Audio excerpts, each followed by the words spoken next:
a minha geração. Este país também devia ser para novos e é por isso que recebemos em estúdio alguém que nasceu na virada do milénio, em 2000, em Coimbra. Andou na escola primária de Souzelas, frequentada maioritariamente por filhos de operários da Simpor, e aprendeu a ler aos 4 anos por memorizar as passagens dos livros do Rato Renato que a mãe lhe lia. Sobredotada ou precoce, no fim do 3º ano passou para o 5º, para um colégio privado, o único que a aceitava na sua condição e que a integrou numa turma de alunos mais velhos. Quando o contrato de associação do colégio foi cancelado, teve de sair. Sem capacidade para pagar a propina, seguiu-se uma escola pública, a Dom Dinis, a escola mais sindicalizada do distrito e com os alunos mais desfavorecidos. Foi nesta fase que começou a jogar rugby e foram 5 anos muito felizes. Estava no 12º quando Donald Trump foi eleito e nessa altura tinha já um grande interesse em política norte-americana. Apaixonou-se pelo liberalismo social de Barack Obama e pela ética, retidão e amor ao país de John McCain. No ensino superior escolheu medicina, mas entrou em ciências farmacêuticas e com final feliz porque apaixonou-se pelo curso e atualmente não se imaginava nada a ser clínica. Pelo meio criou um blog com 5 amigos e começou a escrever sobre política, passou a ser muito assídua nas redes sociais, utilizou a audiência para passar opiniões políticas e começou a escrever artigos para várias publicações, como a Comunidade de Cultura e Arte, a Sapo e até o Público. Na faculdade despertou para o conceito de bioética e equaciona agora desenvolver uma tese de mestrado com uma análise bioética da eutanásia. Em 2021 cofundou a Próxima Geração, uma associação que pretende formar jovens para serem cidadãos ativos e inclusive futuros agentes políticos. Adriana Cardoso, muito bem-vinda. Eu estava aqui bastante dividida entre começar pelas ciências farmacêuticas e as suas várias ramificações ou pelo liberalismo social, que eu acho que são 2 fortes bandeiras que tu tens, mas se calhar começava aqui pelas ramificações da tua área. Quando é que a tua frustração de não ter entrado em medicina passou? Isto é uma frustração que muita gente tem quando não consegue entrar em medicina e depois escolhe áreas assim mais próximas. Sim, primeiro obrigada pelo convite. Passou quando eu percebi que não tinha qualquer tipo de perfil para ser clínica. Percebi a abrangência que o meu curso acaba por ter. E eu sempre fui uma pessoa que, querendo ir para a medicina, queria fazer saúde pública. Portanto, o perfil não clínico sempre esteve muito embutido em mim. E percebi que o meu curso tem uma abrangência absolutamente fenomenal. É dos cursos de saúde mais abrangentes. E coisas que me apaixonaram. Eu posso dizer que estava no 1º ano muito nesta dúvida de será que é o curso certo, porque só fiquei porque não entrei em medicina, e tive uma conversa com uma professora minha que me deixou praticamente em lágrimas, porque ela disse-me que eu e o perfil e o que ela via em mim, aquilo que eu gostava de falar, estava completamente espelhado naquilo que era o curso, e eu então não percebia porque é que não conseguia perceber isso pelas cadeiras e pelo todo o currículo do próprio curso. Cheguei ao mestrado e depois percebi. Tive uma cadeira sobre deontologia e legislação, em que falámos de questões bioéticas e questões que me apaixonam imenso. Aí percebi que não poderia ter escolhido curso melhor e não escolhi, foi uma obra do acaso, mas se puder deixar um conselho a qualquer pessoa que esteja indeciso nesta área das ciências, eu diria que pela abrangência, ciências farmacêuticas é o melhor curso para escolher. Porque há um bocado aquela ideia de quem não está muito a par de que, escolhendo ciências farmacêuticas, o destino é trabalhar numa farmácia. É verdade. E posso dizer que eu tenho a sorte de ter escolhido ou seja, a cidade em que iria estudar foi Coimbra, porque a Faculdade de Farmácia da Universidade de Coimbra é, e sou suspeita, mas vou dizê-lo, a melhor academia de ciências farmacêuticas do país, porque eles têm muita preocupação em garantir que nós não estamos só vocacionados para a comunitária. Nós temos a possibilidade de fazer um curso que tem cadeiras que têm uma praticalidade enorme. Eu tive uma cadeira inteira para me explicar o perigo e o problema que é produtos naturais estarem em farmácia, e que eu tinha que estar alerta para isso, mas também para me explicar porque é que eu, se quiser ir para o Infarmed, vou ter que lidar com esse tipo de produtos, e tenho o direito, e tenho a capacidade, e qualquer aluno de ciências farmacêuticas que estiver em Coimbra tem o direito de escolher um curso e um estágio curricular que seja feito no último ano, não em comunitária, mas também na indústria ou no regulador. Portanto, não nos é forçado apenas e só a termos um estágio na área de farmácia comunitária, coisa que não existe no Porto e em Lisboa, e portanto acho que é uma daquelas coisas que torna Coimbra Coimbra. E o que é que significa pertencer à ordem dos farmacêuticos? Só a partir daí que podes trabalhar a investigação na área de farmácia, por trás de uma farmácia? Não. Eu, pessoalmente, tenho a minha opinião sobre as ordens profissionais e o próprio poder muito corporativista que acabam por ter. Mas a minha ordem é uma ordem liberal que não restringe o acesso à profissão. Ou seja, tu tens um mestrado integrado que tens que completar. Eu sou licenciada em ciências farmacêuticas, mas não existem licenciados no mercado de trabalho em ciências farmacêuticas. Tens que terminar o mestrado integrado. A partir do momento que o terminas, estás apta para pedir a carteira profissional para trabalhares em farmácia comunitária e para poderes fazer residência de farmácia hospitalar. Se quiseres ir para a indústria, ser consultora ou trabalhares numa parte de gestão de qualidade, não precisas ter a carteira profissional, mas podes tê-la se quiseres. O meu, que vai ser o meu orientador de tese, leciona e está muito na área do direito e mesmo assim quer continuar a ter a sua carteira profissional porque tem direito a ela, porque terminou o mestrado integrado e tem todo o direito a tê-lo. Portanto, não restringir o acesso à profissão é algo que a minha ordem faz. Portanto, sim, no fim de terminares o curso, para trabalhares em comunitária tens que ter a tua carteira profissional, que faz sentido, porque aquilo que os farmacêuticos fazem numa farmácia tem um impacto em termos de saúde pública, que tem que ter um registro de ordem para que tu possas ser sancionado, e tens um código deontológico que tu tens de seguir, e portanto ter uma carteira profissional faz todo o sentido. E para além de tudo mais, é uma ordem liberal, é uma profissão liberal, e portanto é para isso que serve. E queres seguir a ordem, ir para a ordem dos farmacêuticos e fazer carreira em farmácia? Eu posso dizer que já fiz estágio em farmácia comunitária, adorei, fiz na zona onde vivo, e é engraçado porque quando estava a estagiar, a minha bisavó foi levantar a medicação à farmácia onde eu estava a estagiar, e eu adorei o contacto. Acho que as pessoas não têm noção, mas existem... É muito complicado para pessoas que vivem no meio rural terem acesso a cuidados de saúde primários. E, portanto, a farmácia acaba por ser o primeiro e último contacto que muitas pessoas têm com o sistema de saúde. E eu fiz tudo naquela farmácia. Eu fiz desde medicação para lares e apoio a enfermeiros para fazerem coisas como pensos, a cedência de medicação em balcão normal, preparação de manipulados, mas também vi análises de senhores com 60, 70 anos que não sabiam ler. Também vi um senhor que chegou lá uma vez e era obrigatório usar máscara na farmácia. Ele tinha uma picada de uma vespa asiática e entrou na farmácia cheio de medo a dizer eu vou morrer, e nós tivemos que o encaminhar para o hospital. Eu adorei. Mas não é todo a área que eu quero seguir para o fim da minha carreira. Eu quero fazer várias coisas na minha área. Nós já aqui tivemos uma jovem licenciada em Ciências Farmacêuticas que nos comprovou que tirar o curso de Ciências Farmacêuticas dá-nos acesso a muitas oportunidades. Ela, por exemplo, acabou na Google, em Silicon Valley, em inovação, o que mostra mais uma vez para quem está agora a tentar escolher o curso que não vai ficar propriamente presa àquela área. Há como tu dizias, várias ramificações. E faço-te uma pergunta que fiz também à Joana, que é sobre a indústria farmacêutica. Nós ouvimos esta expressão e é sempre assim um tom que nos passa uma entidade malévola que inventa doenças e problemas para fazer dinheiro. É verdade. É verdade que é uma ideia, que é uma ideia. Sim. E há alguma percentagem de verdade nesta ideia? Eu acho que é importante, em todos os aspectos, todas as entidades, todas as profissões e todas as indústrias, sermos bastante honestos com aquilo que fazemos. Na Europa não se estabelece e não existiu o problema que existiu, por exemplo, nos Estados Unidos com a indústria farmacêutica. Não é comparável. Mas, sim, é verídico que o problema dos opioides que ocorreu nos Estados Unidos e em países como a Grã-Bretanha, e eu sei porque estive a estagiar nessa área em Londres e vi o impacto disso.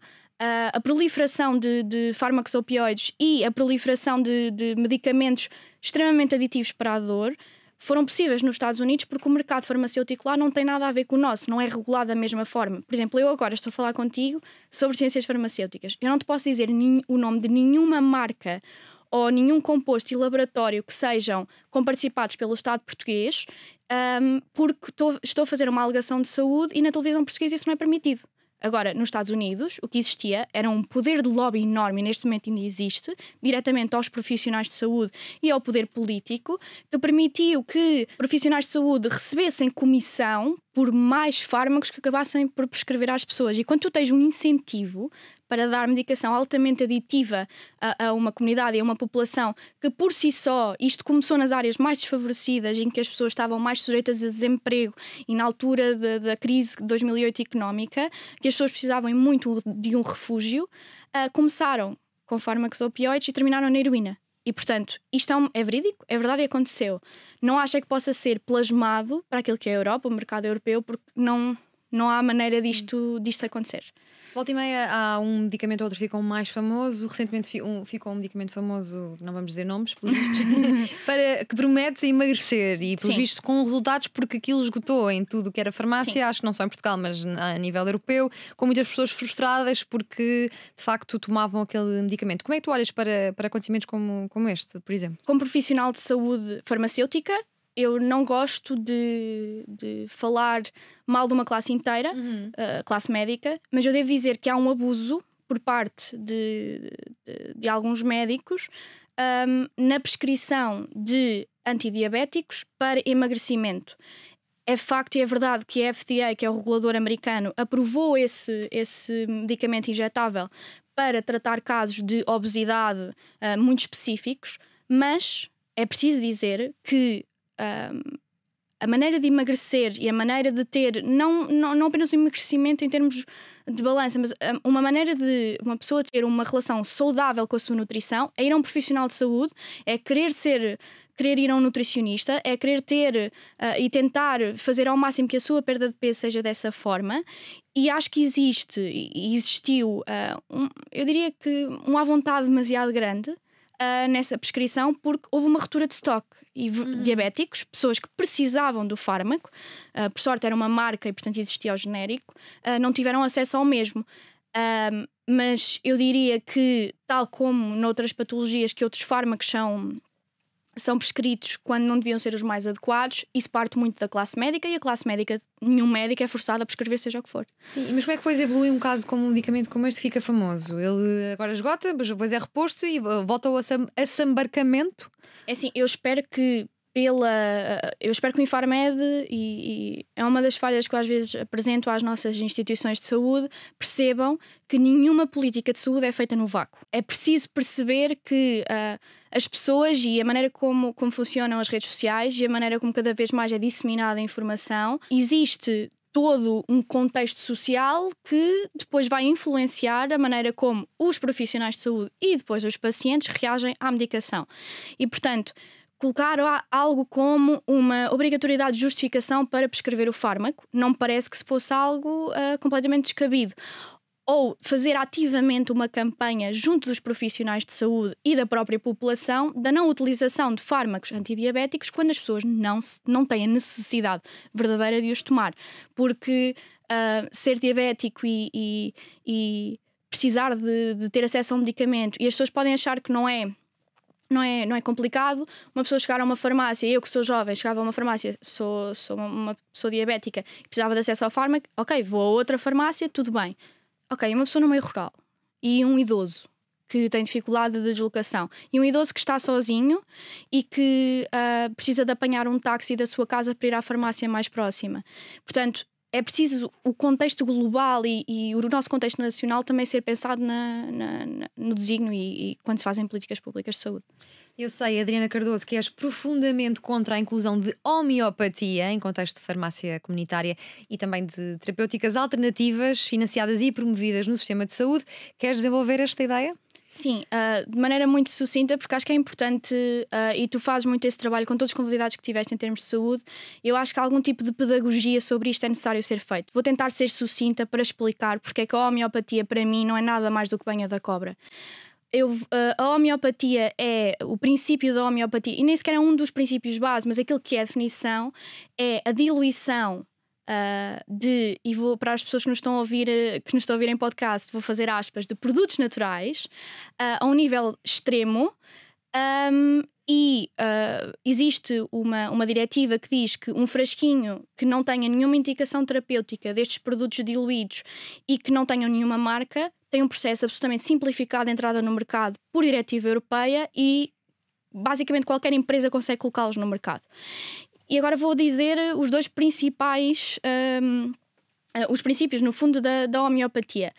O primeiro é similia similibus curentum, que significa que se um produto qualquer ou um princípio causa os mesmos sintomas e sinais que uma doença, pode curá-lo. Era equivalente a eu dizer-te, se eu te der um murro, a dor que tu sentiste, isso cura o murro que eu te dei. E o segundo princípio é que quanto mais diluído tiver um composto, mais potente é, porque a água tem memória. E eu não estou a parafrasear, estou a falar seriamente. É o segundo princípio da homeopatia. E resto, segundo, uma coisa que me incomoda muito, que é dizer que são produtos naturais e livres de químicos. E eu quero dizer, Diana, que desde a água que tens no copo aos produtos que tu foste tomar colhada, tudo o que está neste estúdio, nada é livre de químicos. E é preciso as pessoas perceberem que a diferença entre um fármaco e um produto farmacêutico e a farmacologia é que, em farmacologia, um fármaco é algo que tem uma ligação direta e mensurável e quantificável entre um princípio ativo e um efeito que tem numa pessoa. É por isso que eu tenho a certeza que se for à minha farmácia da minha zona e for à farmácia ali de fora do estúdio da RTP e comprar o mesmo princípio ativo do mesmo laboratório, estou a tomar exatamente a mesma coisa. Isto não acontece na homeopatia. E eu percebo porque é que é incluído nas farmácias. Há muito esta ideia do legislador, ok, mas se não estiver na farmácia e um profissional de saúde que possa dizer existe um custo de oportunidade de estar a tomar esta homeopatia para a sua dor de cabeça e pode desaconselhar essa toma e tu podes ir à internet comprá-lo. Portanto, por que não ter em farmácia para teres aqui quase o distanciamento com um profissional de saúde? Mas eu acho que estar em farmácia dá-lhe uma credibilidade para os próprios pacientes que acaba por ter este efeito psicológico de tornar já a homeopatia tão eficaz ou aceitável como teres um produto farmacêutico, porque estão no mesmo sítio. E mentalmente é esta ideia que tem para os doentes. E tens conhecimento de algum medicamento que ajude os cabelos em pé dos indignados da homeopatia que te estão a ouvir neste momento? Eu diria para beberem muitos copos de água, segundo a lógica deles ajuda. E há cerca, só para fazer mais uma chega, porque falaste também das terapêuticas alternativas. Eu não tenho problema nenhum que uma pessoa que tenha uma perturbação de ansiedade crónica e que faça psicoterapia, que vá a um psiquiatra, que faça medicação porque necessita de o fazer e tenha bastante dinheiro, depois faça reiki para se acalmar. Eu não tenho problema nenhum com isso. O meu problema é o seguinte: quando estas comunidades ativamente têm um discurso anti-medicação, antiterapia, e o que tu perdes aqui é um custo de oportunidade de teres uma pessoa que tem uma vida com uma perturbação ansiosa que poderia estar controlada, mas que por esta propagação de desinformação desta comunidade acaba por não estar. E devo dizer que num país em que não existem psicólogos em centros de saúde para fazer psicoterapia e que desde uma reivindicação desde 2018 para ter mais psicólogos tiveste a aprovação de mais 40, mais 40 em janeiro, para o país inteiro, algum partido, como existiu, defender a inclusão de terapêuticas alternativas no SNS, não é só absurdo, é um custo de oportunidade enorme para o próprio sistema e, para mim, é colocar em risco a saúde das pessoas. Tu defendes também que a pandemia expôs uma comunicação social cronicamente desinformada em termos de matérias de saúde. Sim. Achas que foi a pandemia? Isto já era um mal que já existia e que a pandemia trouxe ao de cima? E podes dar-nos exemplos e já agora também exemplos do que é que se podia fazer melhor? Claro. Primeiro que tudo, claro que era crónico, não é? A pandemia simplesmente o trouxe à tona e o tornou diário. E porquê? Quando tu tens algo para o mundo e que é o assunto de primeira página pelo mundo inteiro, teres publicações que a maneira como tratavam algum assunto de saúde era fazer copy-paste de publicações internacionais, traduzi-las e voltar a colocá-las e republicá-las com outro nome, isso cria um problema. E cria outro problema também, que é quando tu tens uma coisa tão sensível como uma vacinação, que foi um processo que se desenrolou nos olhos das pessoas e à frente das pessoas, uma comunicação social que cada vez mais precisa de ter títulos e de ter entradas em notícias e reportagens cada vez mais sensacionalistas, e quando tens alguns pontos políticos que tentam fazer aproveitamento de situações para implicar o Ministério da Saúde ou a Direção-Geral de Saúde, tu tens uma mistura explosiva. Chegaste a ter uma capa do jornal I a dizer que havia uma técnica da DGS que estava a defender e que ia passar e que ia ser algo que ia ser feito para a posterioridade ser obrigatório usar máscara dentro dos supermercados. Não sei se os nossos ouvintes têm ido ao supermercado, mas isto não aconteceu. E nunca foi defendido, e mais nenhum jornal noticiou, e houve nas redes sociais, na altura, eu eu fiz uma longa pasta em que monitorizei vários destes títulos, uma quantidade de pessoas que repartilhou isto nas redes sociais foi absolutamente horripilante e absurda, tal como, lembro-me na altura, existiu a morte infelizmente, de uma criança que não sei que redação, não me lembro especificamente, que soube que tinha sido vacinado 2 dias antes e começaram a dizer que havia uma ligação direta entre a toma da vacina e a morte dele, quando ainda nem tinha sido autopsiado. E aquela família viu aquele título do jornal, que se manteve, e nas redes sociais e pessoas envolvidas em partidos estiveram a repartilhar aquilo ad infinitum, até que se percebeu que não tinha absolutamente nada a ver. E isto, para mim, não é só uma irresponsabilidade. Os dados que estamos a ver agora de hesitação de vacinação pela Europa cresceram muito durante a pandemia. E não foi só o Covid, nós temos outras patologias que estavam a desaparecer, estavam a ser erradicadas, e em países como a França e a Alemanha já ressurgiram.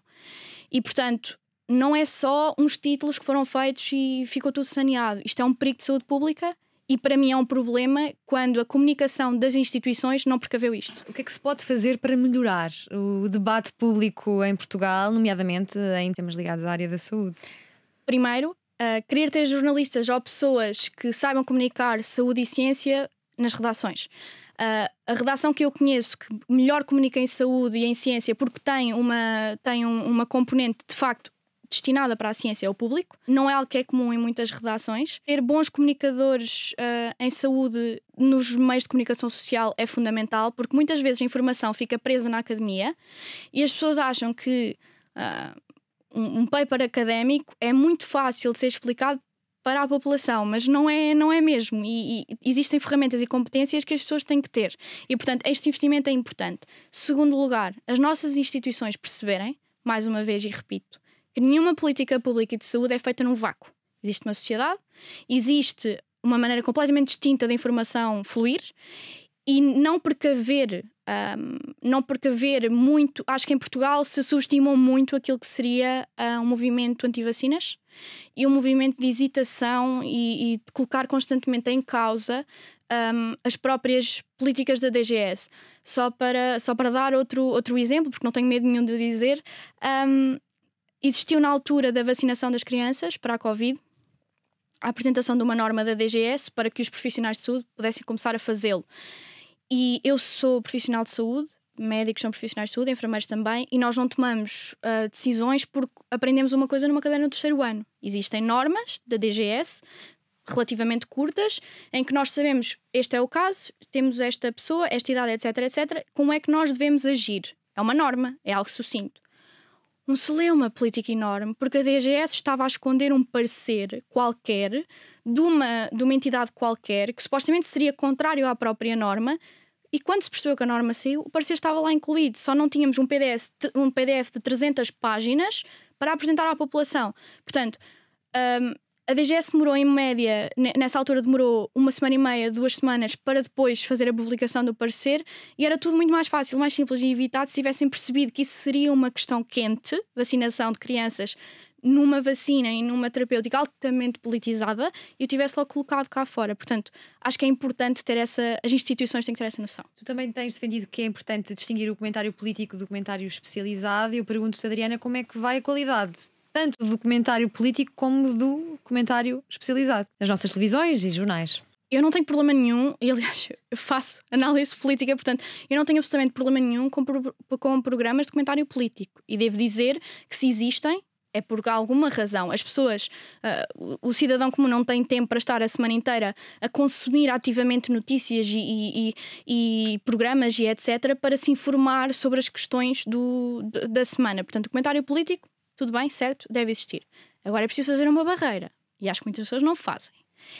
Eu, se quiser aprender ou saber, ou na altura, por exemplo, da saída dos Estados Unidos do Afeganistão, eu vou vir a Cátia Moreira de Carvalho. Eu não vou ouvir o programa de comentário X que deu naquele dia à noite a dissertar longamente sobre se não se concordavam com a saída ou não, mas quais é que eram os impactos que iriam ter, que são pessoas que não têm absolutamente formação nenhuma na área. Posso dizer que as principais especialistas entre interação vírus-hospedeiro do país, que por acaso foi a minha professora, a professora Alexandrina Mendes, foi à SIC Notícias uma vez, e uma comentadora que conseguiu dizer que 95% dos testes PCR eram falsos positivos, foi todos os dias à noite, durante 3 meses, à televisão, falar sobre vacinas. Eu não digo que aquela pessoa não tenha o seu espaço em comentário político, mas porquê é que não há espaço para o comentário especializado? Se já existem programas de comentário político, porquê é que quando existe um tema que requer especialização e que se constroem a segmentos com pessoas a falar diretamente com o jornalista, porquê é que não se leva a comentário especializado? Ou porquê é que o comentário político não diz só até aqui eu sei, até aqui é comentário político, a partir daqui eu estou a falar de uma coisa que claramente não percebo e que não sou especializado para falar. E tu achas que é transversal a todas as áreas? A guerra, a inflação, a habitação? Não verificas isto tanto em temas, por exemplo, económicos, porque muitas pessoas estão em painéis de comentário, têm base de formação nessa área, ou, por exemplo, na parte do direito, porque também têm base de formação nessa área. Mas acho que em relações internacionais vejo muito, na área de saúde viste muito.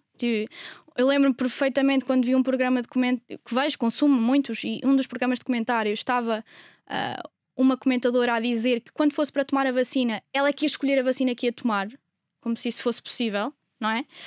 E a dissertar longamente sobre como uma vacina de uma marca não era eficaz quando aquela pessoa nem sequer sabe o que é eficácia. Se eu lhe perguntar um conceito epidemiológico como sensibilidade, ela não faz ideia do que é que eu estou a falar, tal como eu não percebo de matéria penal e constitucionalidade, mas eu não quero estar no lugar dela e ela não tem que estar no meu, ou de outro profissional de saúde.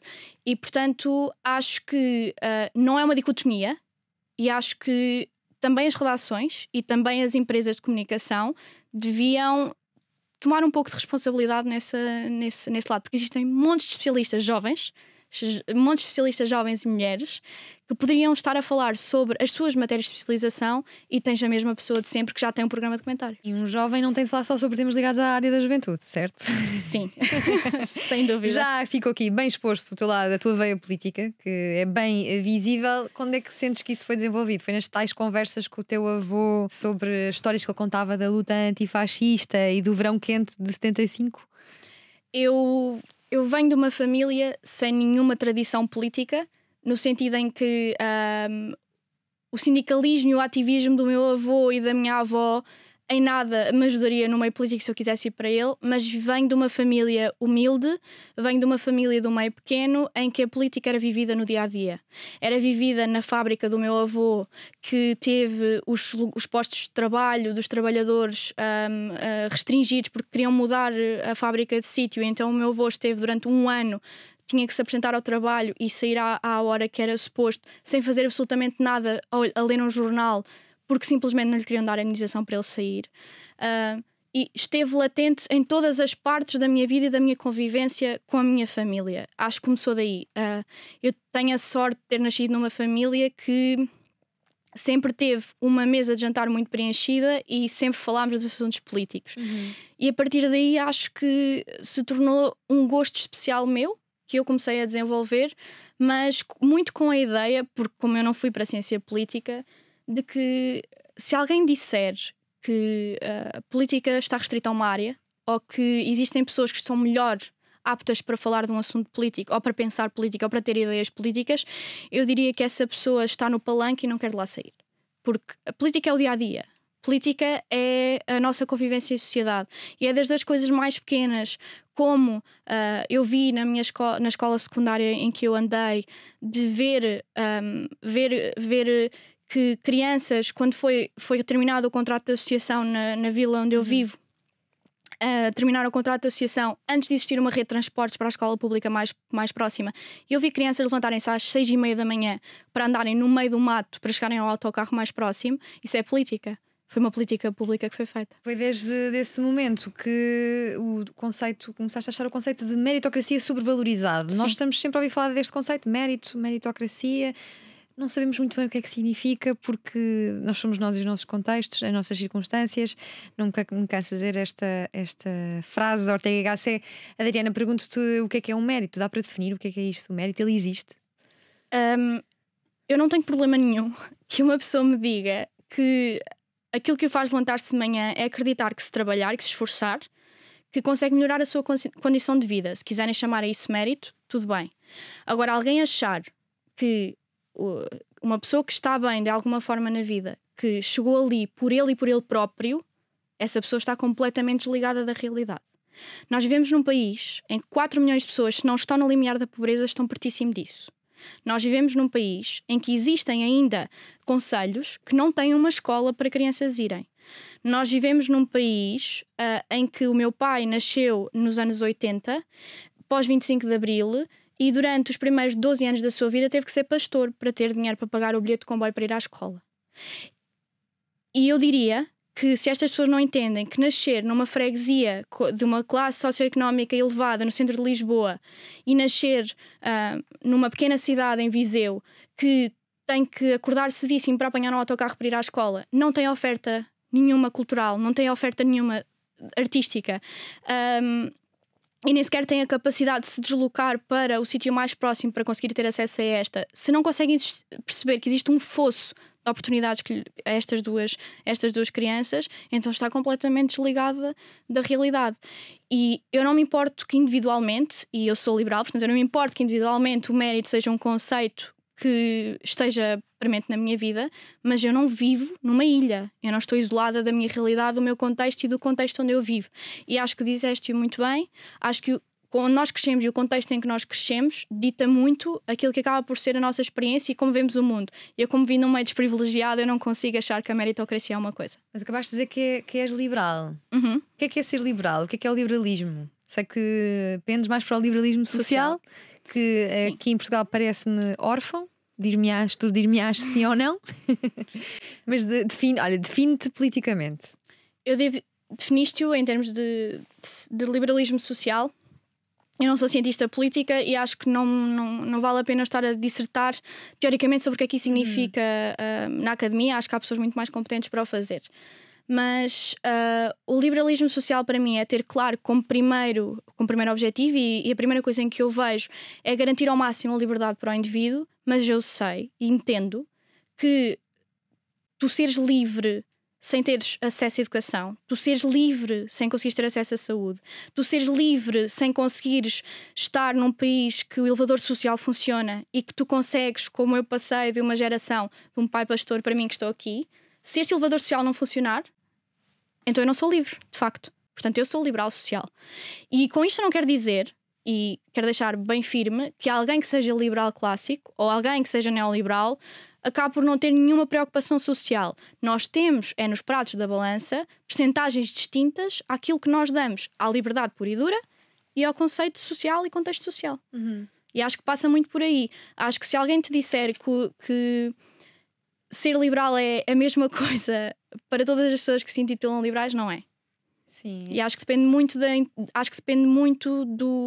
interpretação e acho que depende sim da percentagem que tu dás a estas duas realidades, ao contexto social e ao conceito de liberdade. Há muitas pessoas que tendem mais para o conceito de liberdade e eu tendo mais para o conceito social. E eu vou agora pôr aqui um tabuleiro em cima desta mesa do estúdio. É um tabuleiro de xadrez, o nosso xadrez político, e vou aqui propor-te um exercício que é explicar o nosso xadrez político para totós, ou melhor, explicar o nosso xadrez político para estrangeiros, para quem não entenda muito do que é que se está a passar aqui em Portugal.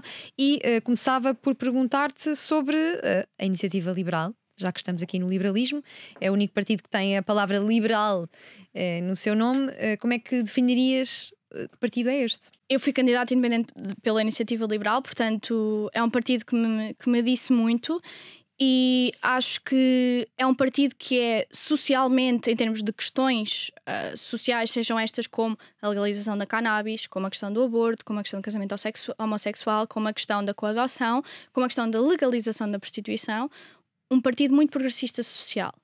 Economicamente, devo dizer que não acho que seja um partido com um pendor altamente social. É um partido que, para mim, enquadra-se à direita pelas políticas e pelas questões que define como prioridades.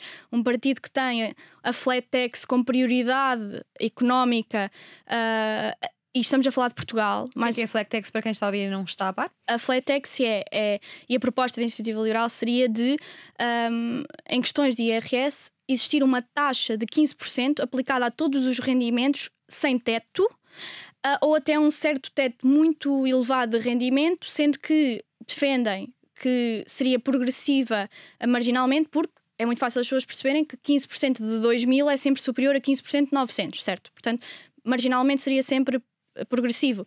Mas num país como Portugal, para mim, defender esse sistema faz alguém, ou faz um partido, estar mais colocado à direita definitivamente. E foi aí que te desencantaste? Sim. Tu aproximaste porque ouviste Carlos Guimarães Pinto e nunca te tinhas sentido tão representada, com o poder discursivo e os factos que normalmente Carlos Guimarães Pinto apresenta. Como é que vais dessa primeira fascinação até à desilusão que te levou a afastar? Eu, primeiro que tudo, devo dizer que eu nunca me filiei, nunca militei em absolutamente partido nenhum. E eu tenho esta ideia que há muitas pessoas que não têm, de que eu não me quero... Para mim, estar num partido não é um objetivo por ele próprio. Portanto, se eu sinto que um projeto está a caminhar para um sentido em que eu não me estou a sentir representada neste momento, eu nunca militei nem me filiei, eu não sinto que eu deva estar dentro do partido como militante, constantemente a falar mal do meu partido ou vociferar contra o meu partido, quando eu é que não me sinto bem. Exato. Como eu não sentia que a militância era a alternativa adequada a fazer, não o fiz. Devo dizer sim que o Carlos Guimarães Pinto quando eu ouvi, da maneira que eu ouvi, que foi no início daquilo que era o projeto da Iniciativa Liberal, antes das eleições de 2019, exatamente, ele falava muito desta componente do elevador social. O Carlos percebe bem a realidade de fechos de colégios de contrato de associação porque viveu a situação. É muito fácil ser uma pessoa muito esquerda e levantar-me contra os colégios do GPS, mas Portugal não é Lisboa nem o Porto. Portugal é um país inteiro. E só em Coimbra fecharam 5 colégios de contrato de associação em que não existia garantida uma rede de transportes para chegarem à escola pública mais próxima. Portanto, para mim, ser universalista em termos de serviços para garantir que todos os portugueses têm acesso à educação, à saúde e a qualquer tipo de serviço que o Estado deva dar, para mim não é uma certeza absoluta que o Estado seja o prestador mais adequado. Para mim é importante ver de facto qual é que é o mais adequado. E se tínhamos... O contrato de associação da minha vila foi absolutamente sintomático. Era uma escola em que o meu pai andou, em que filhos de operários da Simpor andavam, simplesmente era a mais próxima e fechou. Por que razão? Não era um grande grupo económico que estava a explorar aquele instituto. Foi uma política pública feita, centralizada e sem reparar a este tipo de casos. E era este o discurso, Carlos. Era este o discurso também em relação à saúde. Muita da esquerda te poderá dizer que ninguém com cancro morre em Portugal. Se tiveres cancro diagnosticado, tens acesso a cuidados de saúde de muita qualidade em Portugal. Certo. Mas e 3 anos de espera para uma consulta de urologia no Hospital de Viseu? E 4 anos e meio de espera para uma consulta de ginecologia no Hospital de Coimbra?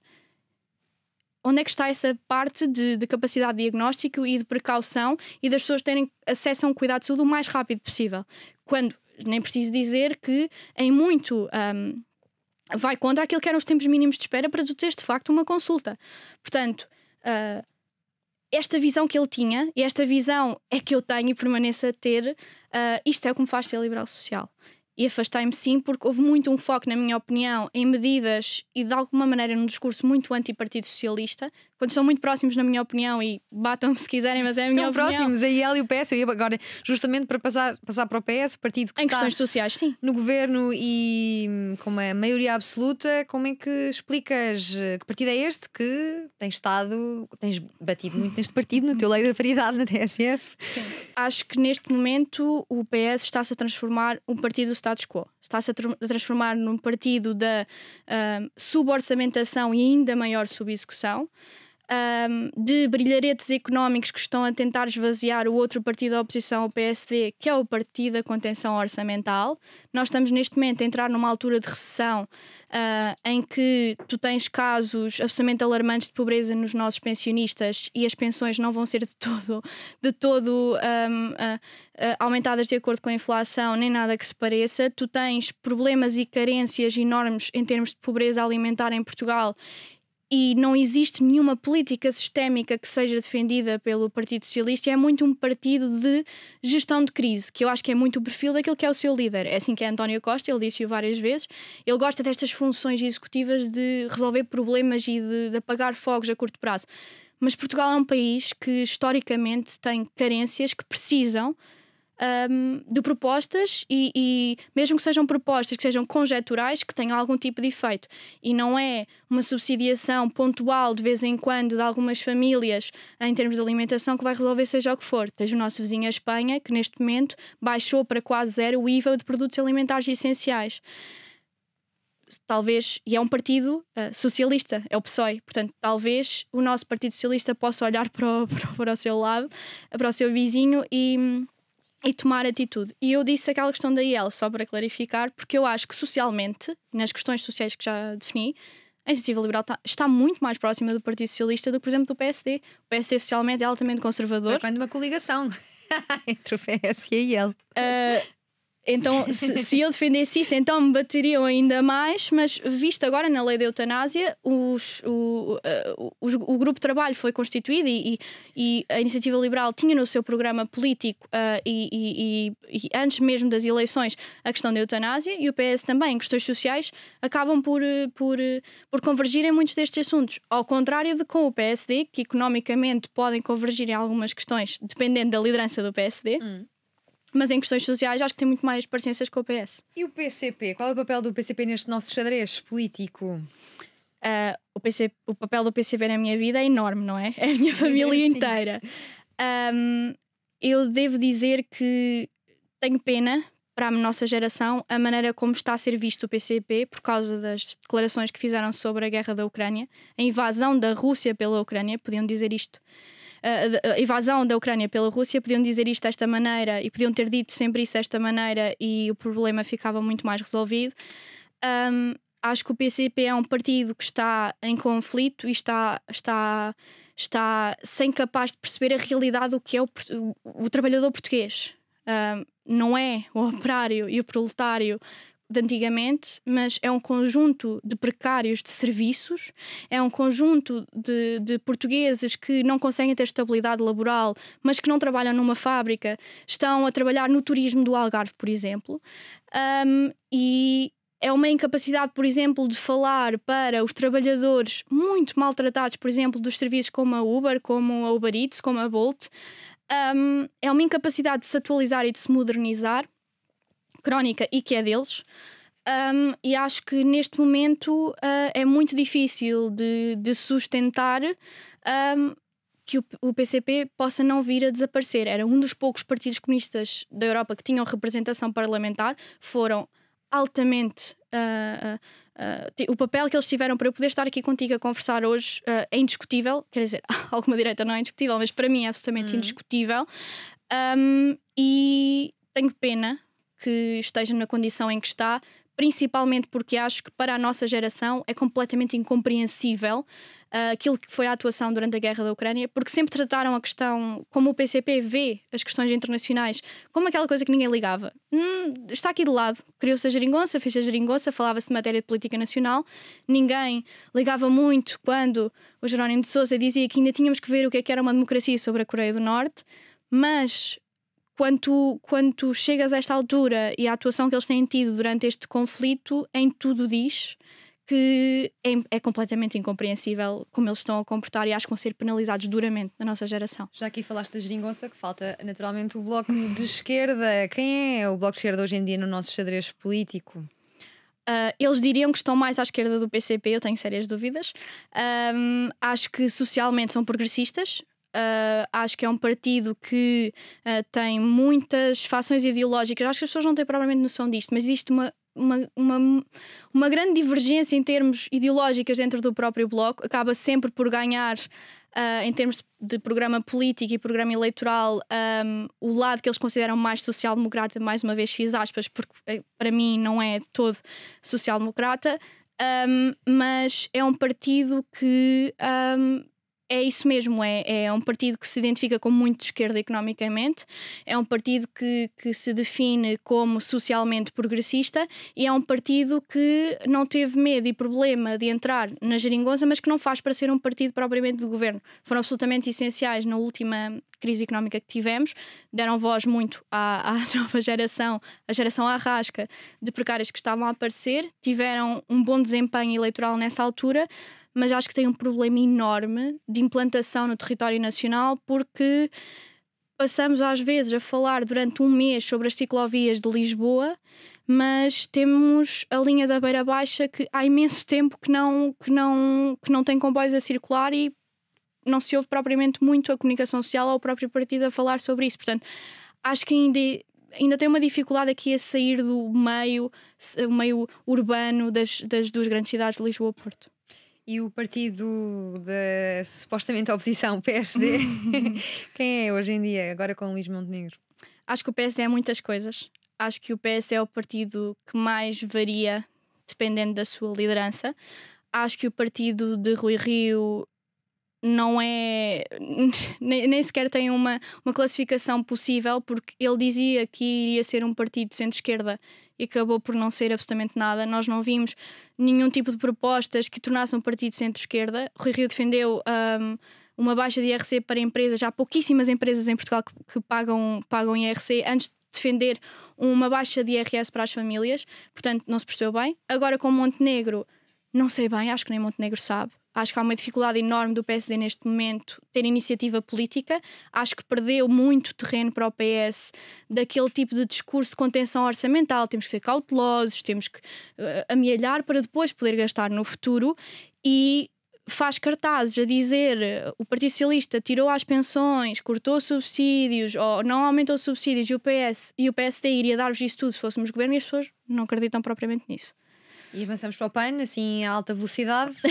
Quem é o PAN? Acho que o PAN, como o nome indica, é um... Ainda tem o fulgor inicial? Não, de todo. Acho que não. Nota-se, aliás, tem uma deputada agora, nem sequer tem grupo parlamentar. Acho que o PAN perdeu um pouco de terreno para o LIVRE também, nestas questões ambientalistas.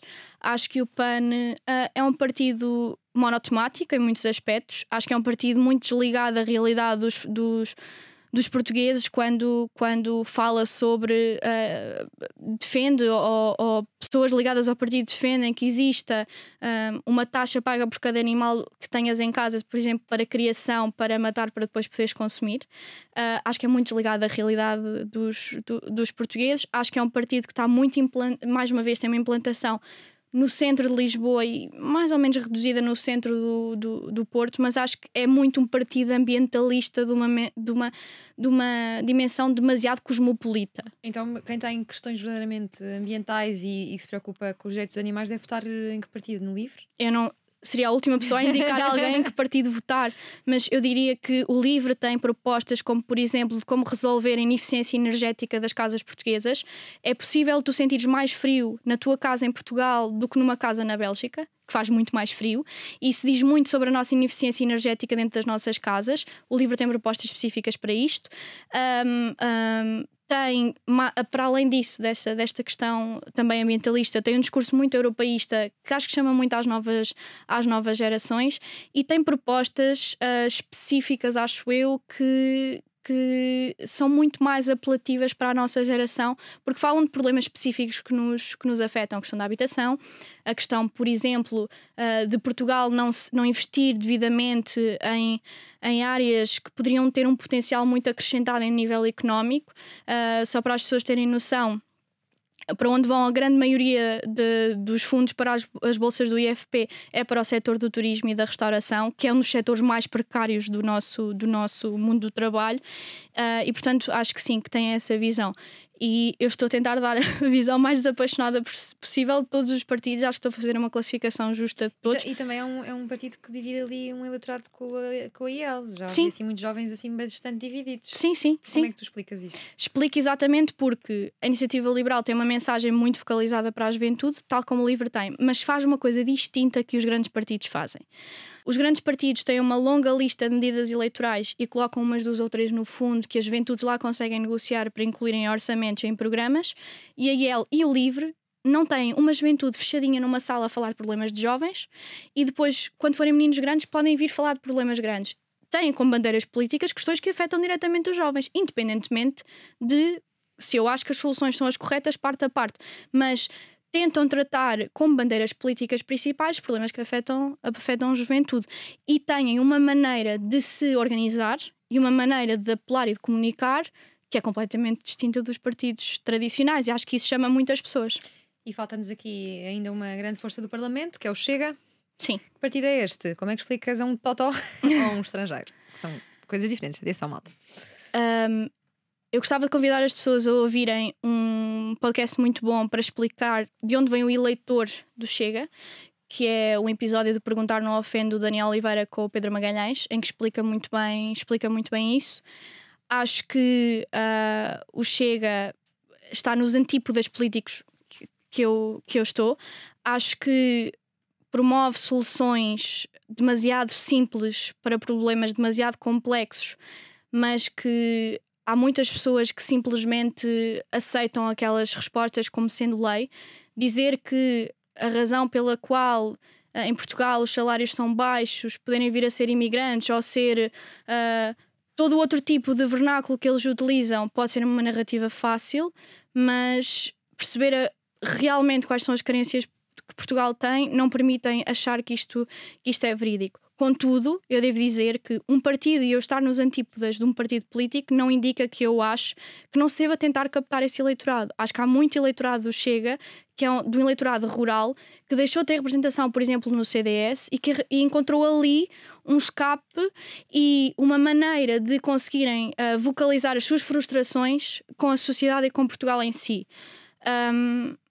Acho que e gostava sinceramente que as pessoas fossem ler o que foi o primeiro programa eleitoral do Chega e compararem com agora. É muito fácil agora ouvir André Ventura a dizer num podcast, noutra rádio, que defendia cheques mensais para as famílias portuguesas porque acha que o Estado neste momento não pode deixar as pessoas sozinhas, mas no primeiro programa político defendia a venda das escolas públicas a privados para que pudessem organizar um novo sistema de ensino em que iria vender toda a infraestrutura da escola pública a privados para eles a organizarem. Tinha um programa ultra mega neoliberal e eles têm... É um bocado difícil definir em termos programáticos o que é, porque é um partido que, como não tem consistência ideológica e é uma grande casa de pessoas que estão muito zangadas e muito tristes e chateadas com o sistema, é difícil de definir ideologicamente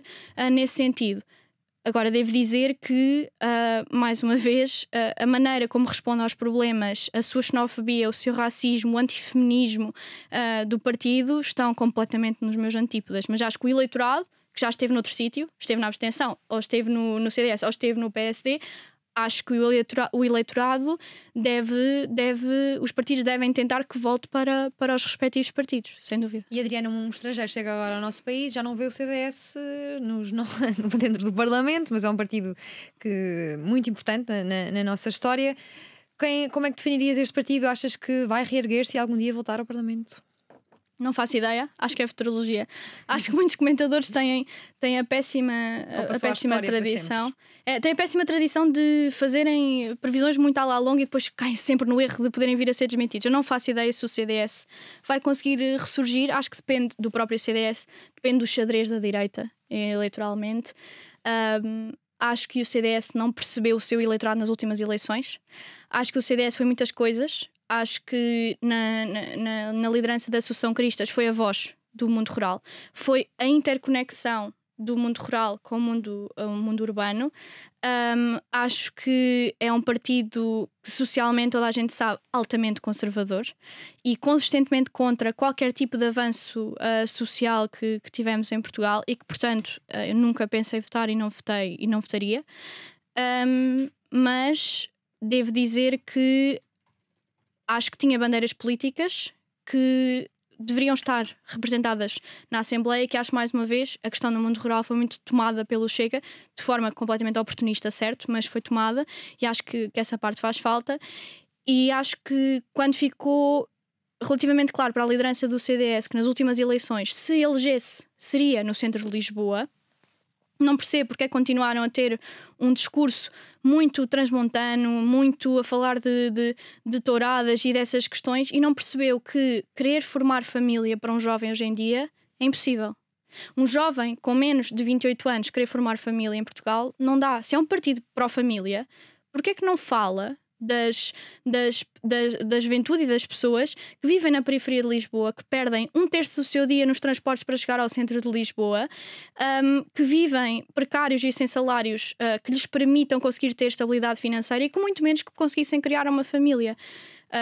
Isto teria voz, eu diria, no eleitorado, e poderia vir a ser possível, porque esteve por muito pouco, a ser eleito por Lisboa e continuaria a ser uma voz na Assembleia. Mas acho que pecou por perceber E há uma coisa que acontece aos partidos tradicionais, às vezes esquecem-se que o mundo avança, que o país avança e que o contexto onde nasceram, o partido nasceu, não é o mesmo em que se encontram no momento.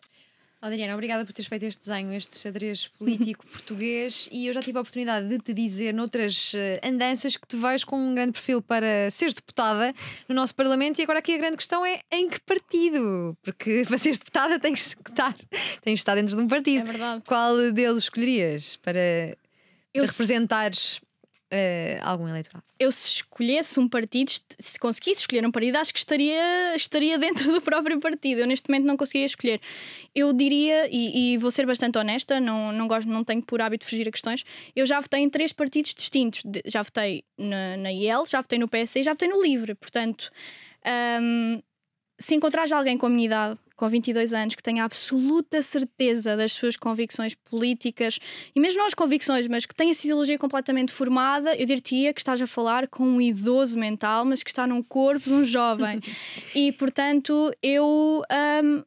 inclusive, aos 19 anos, quando fui candidata independente pela IEL, eu maturei muito o meu pensamento político e sinto que neste momento estou diferente. Portanto, eu não te conseguiria dizer. Mas não tens vontade de ser deputada da nação? Não te vias nesse papel? Não, acho que há um perigo enorme quando alguma pessoa que está no meio político ou que é deputada, ou seja o que for, que te diga que sempre se viu lá, que acha que é algo que invariavelmente vai fazer ponto, ou que tem que fazer, ou que... Mas nós às vezes olhamos para pessoas e pensamos, esta pessoa tem perfil para. Tu não achas que terias perfil para? Eu não consigo dizer isso sobre mim própria. Seria uma honra para mim servir o meu país na Assembleia se isso viesse a acontecer. Agora, se eu tenho isso planeado para me acontecer, não. O que eu sou e o que vou ser sempre, a minha profissão nunca vai ser política, a minha profissão é farmacêutica.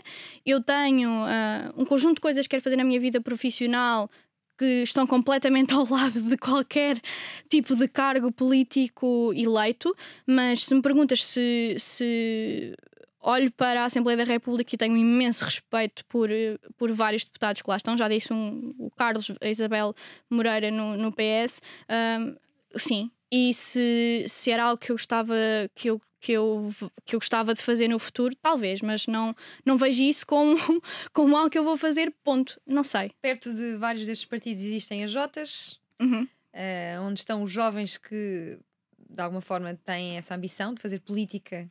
Ambição. Isso já é preocupante.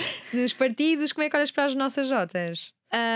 Não quero que ninguém... Não encha as minhas caixas de mensagens, por favor. Já estão habituadíssimos a que eu diga isto, mas pronto. Quando só 6% dos jovens têm militância partidária ativa, acho que isto diz muito que fazer parte de uma Jota não é fazer política, ponto. Acho que há muitas pessoas que acham que fazer política é estar numa sala a aprovar uma lista para ir a um congresso com mais delegados do que as pessoas vão votar na lista. Não é bem assim. É certo que há, e eu não tenho de todo um discurso populista anti-partidos. Acho que a criação de quadros dentro dos partidos é algo excelente e muitos deles vêm das Jotas, certo? Mas diria que tu estares numa Jota não significa que estejas a fazer política. E eu sei que há uma muito baixa cultura cívica em Portugal, mas, e acho que os partidos e as Jotas aproveitam-se muito disso, mas alguém querer ser ativo politicamente, querer ter ideias políticas, querer desenvolver-se politicamente, não indica que tenha que estar automaticamente numa juventude partidária. E nem eu estou certa que um partido precise de a ter. Mas já te dei 2 exemplos de partidos que estão a crescer e que não precisam de uma juventude para isso. O caso do Livre e da Iniciativa Liberal, que estão em pontos do espectro que não são mesmo. Tu falavas de uma baixa cultura cívica em Portugal. É aqui que se insere o projeto A Próxima Geração? Sim. Para aumentar a cultura cívica dos nossos jovens? Sim. Que projeto é este? Conta-nos. A Próxima Geração é a primeira academia política não partidária a ser criada em Portugal. Eu tive a sorte de cofundadores fabulosos olharem para uma rapariga de 21 anos e acharem que fazia sentido eu estar numa equipa de criação de um projeto para a sociedade, para a minha geração de facto. É um projeto que me apaixona imenso. É uma academia que são a última edição foram 12 semanas de trabalho em que todos os meses tínhamos um fim de semana presencial pelo país todo, e isto não inclui o centro de Lisboa nem o centro do Porto. Nós garantimos que isso não aconteça, que tem, tivemos da última vez tentativas de candidaturas iniciadas, tivemos 700, tínhamos 30 vagas, portanto existe espaço definitivamente, e o curso em si e a equipa de alunos selecionados e de candidatos foi absolutamente fabulosa. Nós tentámos ao máximo, e tentamos, e é uma das nossas preocupações, temos diversidade enorme geográfica, de diferentes perfis no grupo de alunos, de termos diferentes contextos socioeconómicos. Quando tu aprecias um currículo de uma pessoa que nasceu, cresceu e viveu no centro de Lisboa, que já fez montes de coisas extracurriculares, até internacionalmente, e se quiseres medir apenas o sucesso nesse sentido, então essas pessoas são sempre as selecionadas. Mas nós tentamos que isso não aconteça, porque queremos que o grupo seja um grupo em que eles discutem ativamente entre si, aprendem juntos, criam uma ligação tão grande que eles têm reuniões de alumni todas as semanas em jantares e almoços todos juntos. E culminou com a apresentação de uma política pública na Assembleia da República, e um dos fins de semana mais engraçados foi no Fundão, em que eles acordaram às 4 da manhã e lhes dissemos: agora vocês são o Presidente da Câmara, tem um incêndio aqui e agora vocês resolvam-se o que é que vocês têm que fazer. E estas competências que normalmente estão fechadas dentro dos partidos, é isso que nós tentamos trazer numa academia não partidária, dar este tipo de formação para qualquer jovem que queira fazer parte. Era isso, quem é que se destina, como é que se podem inscrever, e já vão na segunda edição, certo? Fechámos agora as candidaturas para a segunda edição, que está a ser um trabalho árduo, porque temos o triplo das candidaturas válidas para apreciar, temos muitas pessoas que correu bem a primeira. Sim, correu de facto, tivemos muita sorte nisso, e portanto sim, diria que a nossa academia no fundo tem uma visão, acho eu, desempoeirada de como os jovens até se gostam de associar e gostam de aprender, e começou desde coisas tão simples como eu perguntar como é que eu poderia saber como é que se aplica um fundo europeu à minha freguesia. Como é que eu, se quisesse formular uma política pública, como é que eu iniciaria por fazer? E então criámos uma academia que acaba por dar essa formação a quem quiser.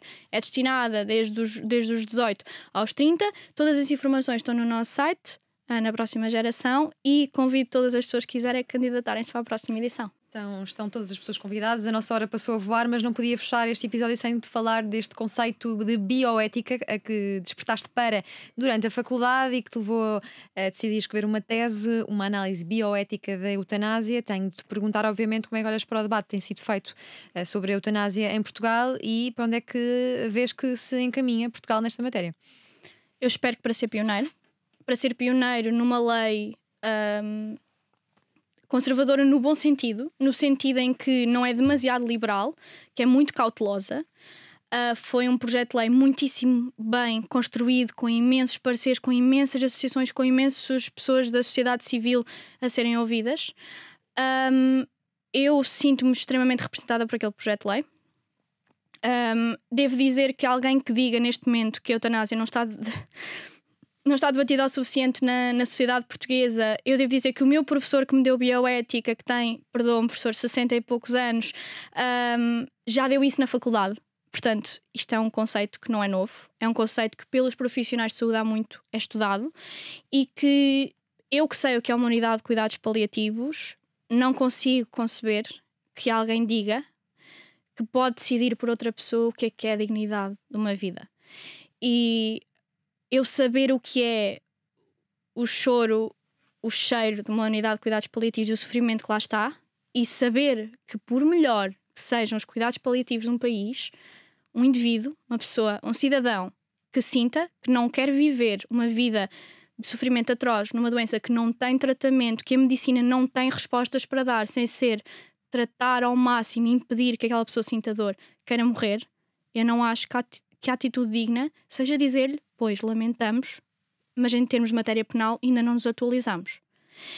E acho que quando neste momento nos nossos códigos deontológicos como profissionais de saúde, a ortotanásia, que é a morte natural de um paciente, por exemplo, se recusar tratamento e existir, se o paciente assim decidir, ou seja, tu tens sempre o direito de recusar tratamento, isso está explanado nos códigos deontológicos. E a distanásia, que é perfeitamente o oposto, que é prolongar artificialmente a vida de um paciente para lá daquilo que seria a sua vida normal no decurso de uma doença, é completamente posta de lado nos códigos deontológicos. Quando nós já despenalizámos o suicídio, que antes, se tu tentasses suicidar e por algum acaso não o conseguisses fazer, poderias vir a ser penalizado. E quando já é feita eutanásia em cuidados paliativos por alguns profissionais de saúde que existem, foram relatos que foram feitos, eu aconselho todas as pessoas a irem ver audições parlamentares sobre a lei, perceberem que isto acontece. E os profissionais de saúde, as famílias, primeiro não abrem processos de crime, não querem abrir, e os profissionais de saúde não são perseguidos judicialmente, está um bocado na altura do nosso país se atualizar em termos de matéria penal. Portanto, ouvir um partido, que é o PSD, defender um referendo numa matéria de direitos fundamentais e liberdades e garantias, preocupa-me muito. E acho que isso... E, aliás, ter um ex-líder do PSD colocar em causa essa proposta do PSD a dizer que é uma atitude, e devo dizer eu que acho que é uma atitude de cobardia política defender um referendo nesta altura, acho que diz muito sobre isso que é o referendo. Eu respeito todas as pessoas tenham uma visão religiosa daquilo que é a sua vida, que é dada por Deus e que só pode ser retirada por Deus, e até respeito pessoas que nunca fariam eutanásia. Tudo bem, mas não têm direito de decidir sobre o meu direito fundamental à minha vida. E para tentarmos fechar este episódio da minha geração de forma mais leve, porquê o Ana Karenina e que conforto é que tu vais buscar ao Breakfast at Tiffany's? É um belo filme, devo dizer. Eu, neste momento, leio muito menos do que antes de entrar na faculdade. Gostava de ler muito mais, mas o dia não tem 36 horas. O Ana Karenina foi um livro que me foi dado pelo meu bisavô, que já faleceu, e eu adorei o livro. Comecei a apaixonar-me pelos russos dessa maneira. Devo dizer que transitar depois para, por exemplo, Dostoiévski ajudou-me também a despertar politicamente, e o meu gosto pela leitura foi fomentado pela melhor política pública que alguma vez foi desenhada em Portugal, que foi a Bibliomóvel, em que a minha bisavó ia comigo à vila mais próxima da aldeia onde ela vivia. E todas as sextas-feiras, se eu me portasse muito bem, que portava sempre, ela trazia o braço cheio de livros para a semana e eu entregava-os da semana anterior. Portanto, como a distância entre as aldeias de Coimbra é muito grande das bibliotecas públicas do centro de Coimbra, a Bibliomóvel era uma carrinha azul e com muitas nuvenzinhas amarelas que nos ia entregar livros às nossas aldeias, e foi assim que eu comecei a ler, e que gostava de ler mais agora ainda. E o conforto do Breakfast at Tiffany's? É um livro, é um filme de facto que eu vejo sempre, que é um filme de conforto, porque ela é uma pessoa que é tão ingênua e tem uma atitude tão ingênua perante a vida que às vezes eu gostava de ser um bocadinho como ela. Quando era pequena, o momento favorito da semana era a sexta-feira à tarde, quando a Bibliomóvel, uma iniciativa da Câmara de Coimbra de levar uma carrinha com livros às aldeias da periferia de Coimbra, chegava e a bisavó levava os braços com vários livros. Não se esquece do impacto que esta iniciativa social teve no seu crescimento. Sempre teve interesse político, a política sempre foi falada à mesa, em casa. O avô foi ativista antifascista, sindicalista e militante do PCP, e nunca se esquece da história que lhe contou de ter de ajudar a defender uma sede do PCP de ameaça de bomba durante o verão quente de 1975. Quem a conhece diz que é convicta, opinativa, corajosa e determinada, por vezes um furacão que leva tudo à frente. O livro preferido é o Ana Karenina, de Tolstói. Gosta de ler e de estar sempre informada. Se é para falar de política norte-americana, falem com ela. Se é para falar de saúde e farmácia, falem com ela. Se é para falar de extremismos na Europa, falem com ela. E se ficaram com vontade de ouvir mais umas horas, então ouçam-na. Tem um programa semanal de comentário e análise na TSF, completamente no feminino, o Lei da Paridade, à distância de um clique e em todas as plataformas de podcast. Não dispensa nenhum filme do Tarantino ou do Scorsese. As bandas favoritas são os Dire Straits, The Strokes e Parcels, e o filme de conforto é o Breakfast at Tiffany's. Defende que é possível ter preocupações e ideias políticas sem ter de militar num partido, e aqui insere-se o trabalho que vai continuar a desenvolver juntamente com 8 empreendedores sociais na nova edição da Academia Próxima Geração. Nós só podemos agradecer à Adriana Cardoso pela última hora de conversa na Antena 3 e na RTP3. Como imaginei, passou a voar, que nem falei do Obama nem do John McCain. O que vamos fazer?